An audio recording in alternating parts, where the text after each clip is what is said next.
Hello and welcome to Projector, and on this instalment the sorority is rising as some more bad neighbours move next door to Seth Rogen.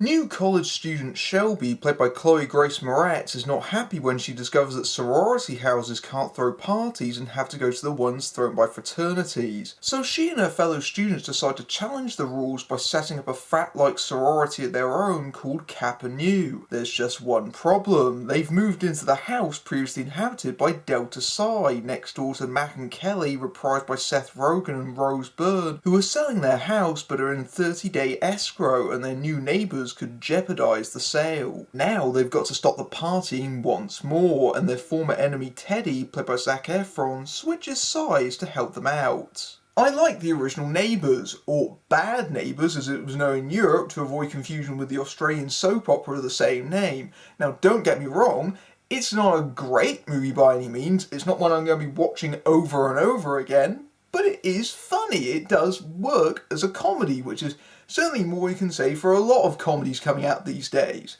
And I think part of that is that it really taps into something. The idea of frat versus family, I think, really connected with audiences. And the idea works because you have these two characters played by Seth Rogen and Rose Byrne, who have recently become parents, and they've been shut in for a year basically looking after their child, and here comes this fraternity next door and it offers them a passageway back to their youth.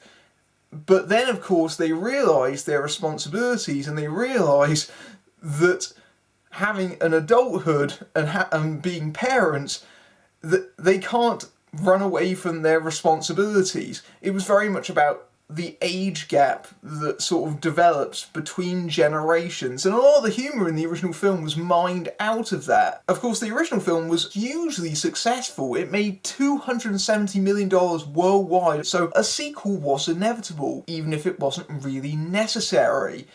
Thing is, the original Neighbours movie, it kind of did all you could do with this particular premise, and Neighbours 2 concedes that by basically being the same movie. It's a rehash sequel. It's literally the same thing, but with girls this time. The very first scene in the movie is a link back to one of the very first scenes in the original Neighbours movie. The first scene is them having sex, and they're trying to have sex quietly so that they don't wake Stella up. Rose Byrne starts dry heaving really heavily, and the thought in my head went, I know where you're going with this. Don't do it. Don't do it. Oh yeah, they went there. She pukes up over Seth Rogen's face while she's on top of him. Ew.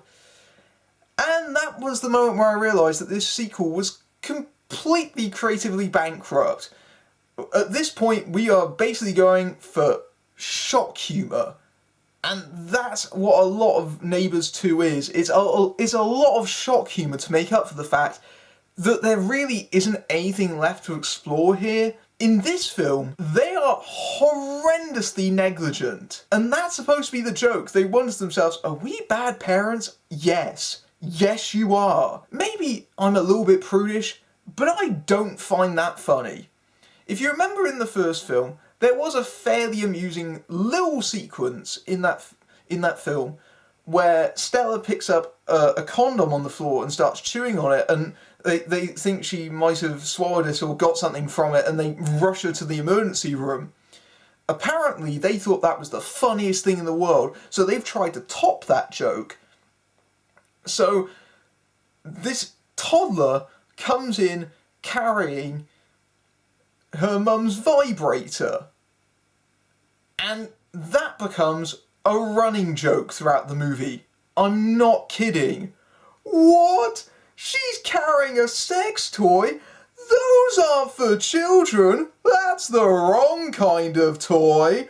Oh, so shocking! Anytime there's a lull in the movie, cut to Stella and she's playing with the dildo that's dressed up like a doll.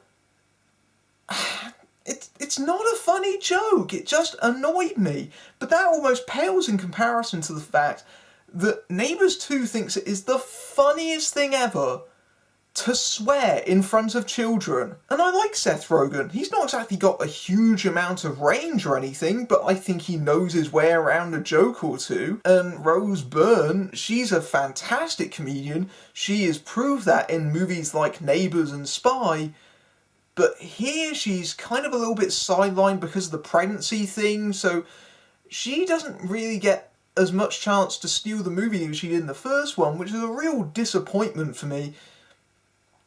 And to be honest, they can't really do anything with this material. It just seems very weak and a little bit mean-spirited, which is odd with this film, and I couldn't really root for their characters for that obvious reason. And I wasn't really invested in the Sorority Girls. And I think part of that is because the film is in some level conflicted, because on the one hand, when it sets up the Kappa Nu fraternity, it kind of wants you to take seriously, or at least as seriously as you can do, this idea that they're fighting against entrenched sexism within the establishment.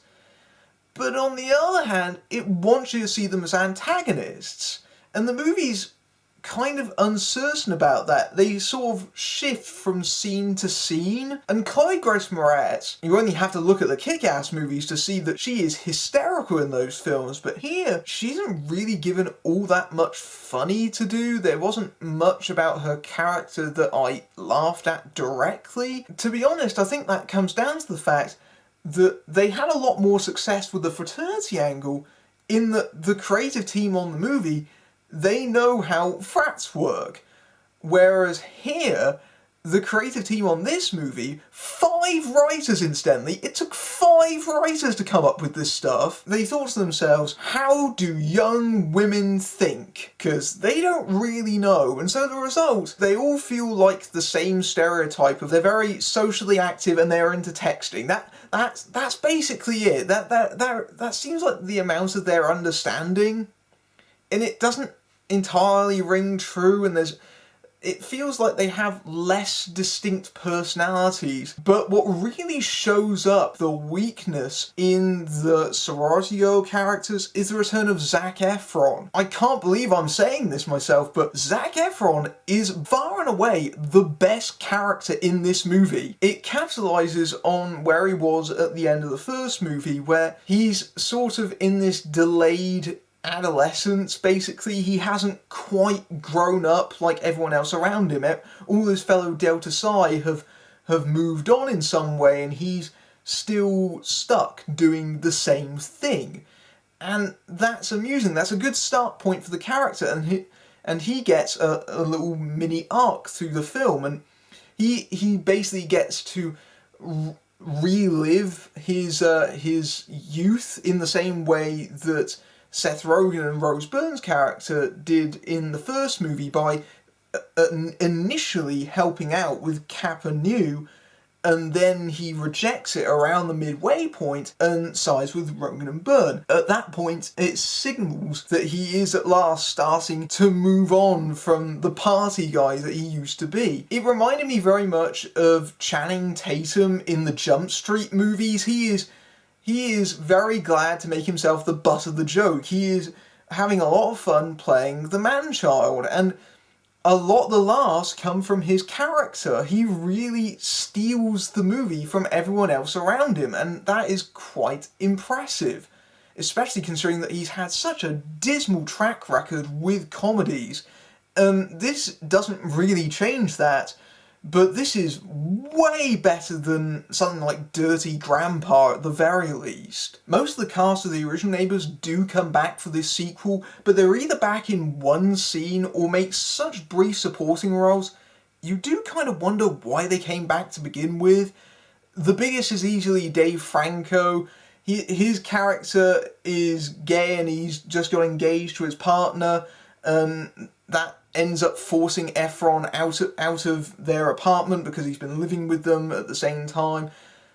Franco doesn't really get a lot to do here. He's basically a plot point, really. But that's more than some of the other Delta Psi members. Christopher Mintz-Plasse returns and he does nothing. He's just there. Lisa Kudrow is back as the Dean for only one scene, and that's purely to explain why the 3 strikes rule that was such a big plot point of the first movie doesn't come back for the sequel. Hannibal Buress is back, very briefly, along with Jared Carmichael, who was one of the Delta Psi members in the first film.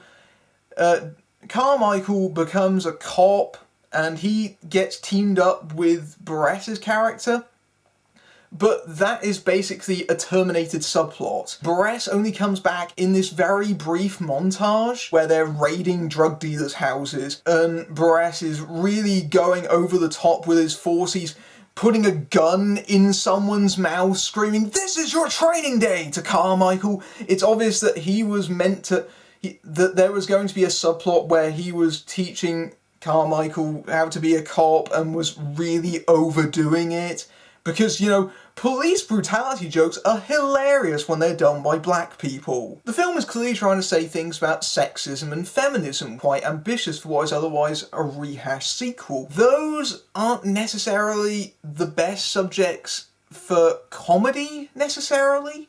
I think the film is to be commended because it does have a fairly progressive outlook in that it supports inclusiveness. It wants everyone to have fun and be able to party, but be able to do that in a safe place. And I can entirely get behind that idea. At the same time, the subject matter, it does feel like at times the movie is quite conflicted about it. Like that they're kind of walking on eggshells around it. There are moments where they try and turn that into humour. There are conversations that are basically, is this sexism? Is that a double standard? No, reverse sexism doesn't exist. Things like that.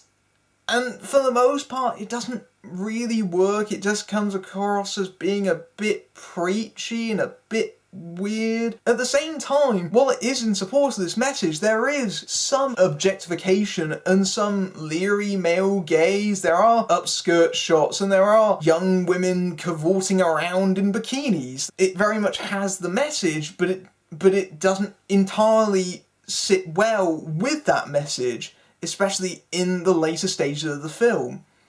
And again, I think past this is because the movie is in some level not really very consistent, because the way that modern studio comedies work these days, especially films like this, is they shoot lots and lots of footage and they shoot lots of scenes, and the final cut of the film is usually all the stuff that played best at the test screening. That basically means that you've got a lot of bits, and in the case of Neighbours 2, it really does feel very bitty and all over the place, like it was a lot longer at one point, and I know that it was a lot longer because if you've seen the trailers, there is an astonishing amount of deleted material in the trailers. I would even argue that 60% of the Red Band trailers that they've been releasing for this film are not actually in the movie. There's a cameo from LL Cool J in the trailers that's completely deleted from the file prints of the film, and what results is this real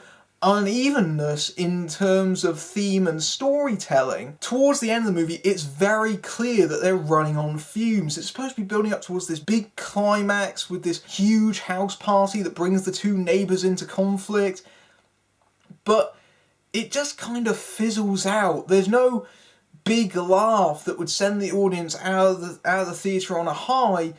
It just wraps itself up and then ends with kind of a shrug, almost an admission to say, yeah, we don't have any ideas left anymore. We're done. And all I was thinking at that point was, I really wish that Rogen and director Nicholas Stoller, instead of going back to this very tired idea now, they should have just gone with a new concept in some way instead as their follow-up. And I really hope they don't do a Neighbours 3. I don't even know how they're going to do that. Is there anything left for them to do at this point? I don't think so! Neighbours 2 is a thoroughly needless sequel that goes back to a well that was almost entirely run dry the first time round. It's simply more the same, either reprising or upping the ante on previous jokes, mostly through a lot of shock humour that falls flat. There is still the odd solid laugh to be found, but the characters are a lot more dislikable in this outing, and Moretz's antagonist isn't a patch on Efron's Teddy, who steals the film from everyone else around him. Although the film is relatively progressive with the theme of feminism, it doesn't yield a lot of jokes, and the execution is muddled by its patchy editing and bittiness that means that characters' momentum come and go. As far as comedy sequels, it's better than most, but we know all parties can be funnier than this. Coming up soon, Idris Elba fights terrorists in Paris and Bastille Day, Meryl Streep raises her voice as Florence Foster Jenkins, and we meet some very angry birds. But until then, I'm Matthew Buck, fading out.